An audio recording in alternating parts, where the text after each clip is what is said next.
Кеш жарық Алматы. Баршаңызды елордамыз Астанамыздың 20 жылдығымен шын жүректен құттықтаймын. Мереке құтты болсын, ардақты ағайындар. Міне Астана күні Алматы қаласында осындай керемет қошеметтеріңізге мың алғысымызды білдіреміз. Рахмет баршаңызға. Міне бүгін қарап отырсақ, Аллаға шүкір, осы тәуелсіздік алғалы еліміздің қай өңірі болсын керемет дамып жатыр. Осының барлығы байқап отырсаңыздар, осы тыныштықтың арқасында. Солай ғой. Тыныштықтың. Біз қазақ халқы негізі тыныш халықпыз ғой. Біз өз сондай бір спокойный халықпыз. Біз өз байқайсыздар ма? Мынандай бір қатты дыбыстардан қорқамыз біз. Бір жерде бірдеңе танк деп шошып кетеміз. Аэропорт, вокзалға барып, бір жерде жаңа хабарлап атады ғой. Дing-дing, құрметті жолаушы. Құрсын ағы шулайды деп кәдімгі. Біз бүкіл жерге тынышқа үйреніп қалғанбыз. Тіпті бір жерге барып отырасың, бір иностранецтер келіп сөйлесіп отқанда біз солардан дауысынан қорқып отырамыз ғой. Өкәлі қауәлі дейсің, нағы байқайлайды осылар құрсын деп. Ана қытайлардың өзі сөйлегенде бір айқайлап сөйлейді, білмеймін әйтеуір. Деп кәдімгі. Біз қазақтар сөйлегенде байқайсыздар ма? Біз бір-бірімізден сыбырласып сөйлесеміз ғой. 3 адам отырса да бір-бірімен сыбырласып отырады. Қалай жағдайың? Десо қалай жақсы? Амансың? Өзің қалай? 3-ші адам естімей тұрады ғой дауысын. Не деп жатсыңдар? Нағал деп жатсың? Нағал деп жатсыңдар? Біз өз сондай бір спокойныйбыз бар ғой. Біз сыбырласып сөйлесеміз. Аммен сөйлесеміз ғой көбіне. Аммен.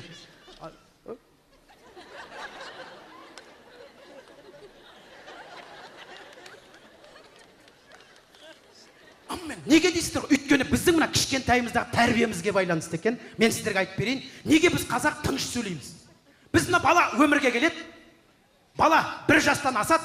Енді тілі шығып, развивать етіп кетеді ғой бізде өзі. Папа, мама жан-жағын танып, сөйлеп кетірганда, отбасыда 2-ші бала дүнияға келеді. 2-ші бала дүнияға не істейміз біз? Аузын жауып тастаймыз ана баланы. Шулама, тыныш. Бөпе ұйықтап жатыр. Шулама. Ау, тыныш дейді. Ана балада үш содан бастап кехи өмір басталады өші бар ғой. Бөпе ұйықтап жатыр ма? Бөпе ұйықтап.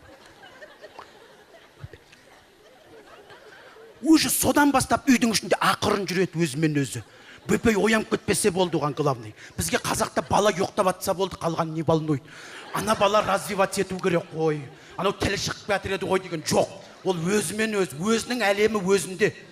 Мультфильм қарасы да без звука қарап отырады. Өзінің дубляжы өзінде. Сөйтіп 2-ші бала дүнияға келіп, оның тілі шығып жатқанда 3-ші бала дүнияға келеді.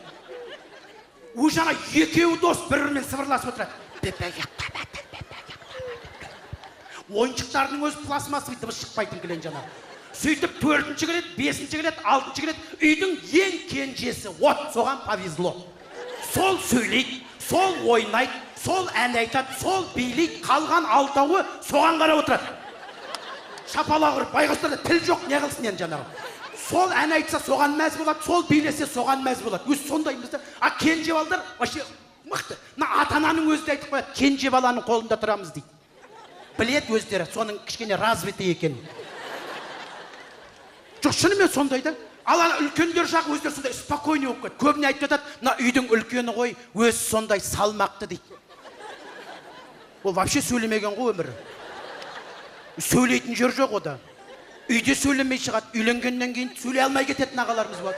Жұмыста да сөйлей алмай қалатындар бар вообще. Сөйтіп өмір вообще тихий өтеді ғой. Ана тойға барғанда тілек айтсаң, кілең ағайындар тұрады, кенжесі басқарып тұрады үйдің кішісі. Көке сен бірінші айт. Ана вообще сөйлей білмейді. Өздерің айта беріңдер. Көке сен бірінші бастап бер дейді. Бастап берген төре папа мамадан басқа сөз білмейді, қайтсын енді жаңа. Папа мама тойларың құтты бол. Екіншісі тағы сондай той құтты бол. Мен қосылам. Үшіншілерге көтеремін. Ең кенжесі от души тілек айтатын сол, артынан ән айтады, қалғандар соған шапалақ ұрып тұрады жаңағыдай. Мына кейбір жеңгелеріміз, конечно, үйде қыз балдар болса, оларға повезло. Күйеуге шыққаннан кейін сөйлейді олар. А вот ағаларымызға вообще не повезло. Сөйлей алмай кететіндер бар ғой. Мына негізі үйдің екі үлкені бір-біріне қосылса, вообще үйдің іші тып-тыныш болады. Мына кейбір ағаларымыз бар, вообще спокойный. Шаңырақта да сөйлетпеген, үйде де сөйлемейді, жұмыста да сөйлемейді, өзімен өзі спокойный, көшеде кетірганда жүрісі де сондай болып кете ме, өзімен өзі бүйтіп қалды. Ассалаумағалейкум, ассалаумағалейкум, аман болдыр айналайын, аман болдыр. Үйге келгенде сондай тып-тыныш тамақтайын, дайынымыз. дайын болса айтарсыңдар. Мен ана жақта болам деп айтып қоймаса оны ешкім іздемейді де, жаңа өзімен сол жақта болам. А жеңгеміз де спокойный. Қас, магазинге барам, тамақ әкелейін, пісірем, сосын оятам ғой сені.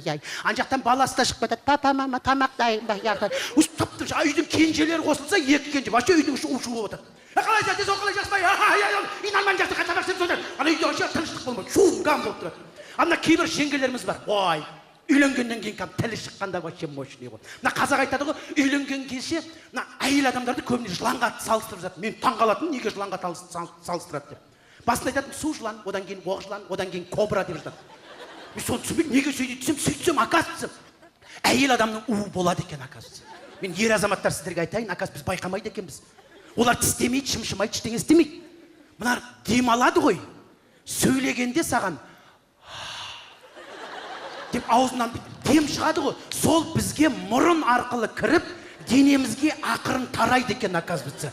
Бірақ сразу действовать етпейді. 24 сағаттан кейін действовать етеді. Да, өйткені олар әйел адамдар айтады. Что-то мына үйді біз көп болып тұрып жатырғанымызға, басқа ана новый райондардан қазір үйлер салып жатыр ғой. Қазір Алматыда күшті үйлер бар. Мына Бауыржан Байбек келген күшті үйлер салып жатыр. Сол жаққа көшейік та вообще. Жұрттың бәрі сол жақтан үй алып жатыр. Біз әлі старый районда тұрып жатырмыз. Еркектер не дейді? Действовать етпейді ғой. Қойшы, сен ағай үйге тоймайды екенсің. Осы үйді алайық дегенде айттың. Осы үйді алғаннан кейін бітті болды, басқа үйге көшпеймін дедің. Енді не дейсің? Ол ештеңе айтпайды саған. Свое сделала. И все, ақырын наблюдать етіп жүреді сен.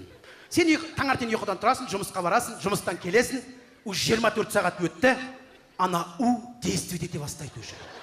Уже үйге қарай кетасың, уже районың ұнамай бастайды уже. Бұрын байқамаған заттарды байқайсың ғой. Вообще мына жақтың жолы да онша емес екен ғой, оказывается. Үйге келсең, подъезд ұнамайды уже бар ғой. Бұрын байқамаған подъездің свет жоғын енді байқайсың бар ғой. Үйге кірсең, потолок низкий секілді. Бір ауа жетіспей тұрады. Уже действовать етіп жатырсың. Әйелің спокойно наблюдать етіп қарап тұрады саған, кәдімгі кайфовать етіп. А сен жүресің үйдің ішінде. Үйге сыймай, чоты не то. Терезе ашсаң, вообще қарайтын ештеңе жоқ екен ғой жаңа. И әйеліңе барасың да ақырын айтасың. Бана район қай жақта, давай сол жақтан үй қараш дейсің. Көрдің бе, действовать етті. Әйел адамның уы мощный бар ғой, мен сіздерге айтайын. Ағайынмен ажыратып жіберетін деймін, 6 секунд. 6 секундта әйелің айтады. Спокойно. Кеше ана ағаларың деймін да, қайнағаларымыз. Бір жылқы сойыпты, соны бір жарты етін берсе болады ғой бізге.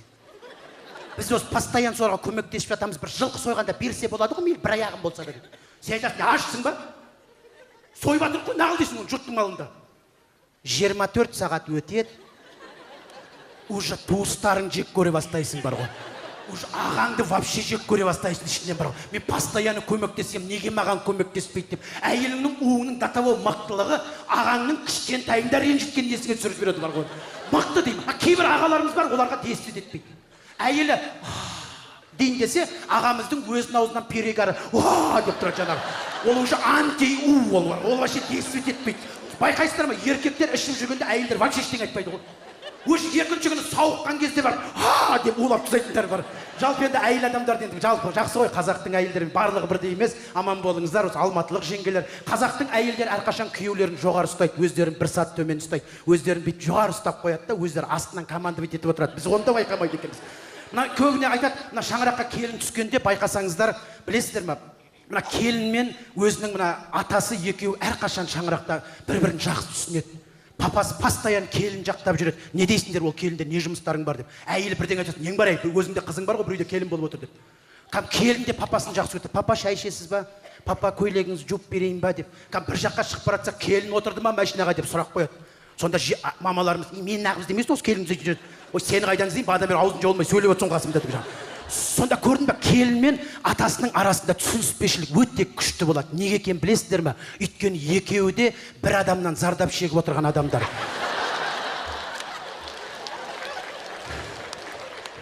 Сондықтан да шаңырағымызда әрқашан тыныштық болсын. Мен айтып отырған тыныштық туралы қазақтың тәрбиесінде бүгін байқап отырсаңыздар, сол мына еліміздің тыныштығының арқасы қазақтың шаңырақтағы тәрбиесі деп білем. Сондықтан да еліміз тыныш болсын, аспанымыз ашық болсын, көк байрағымыз мәңгі желбіреп тұрсын. Рахмет!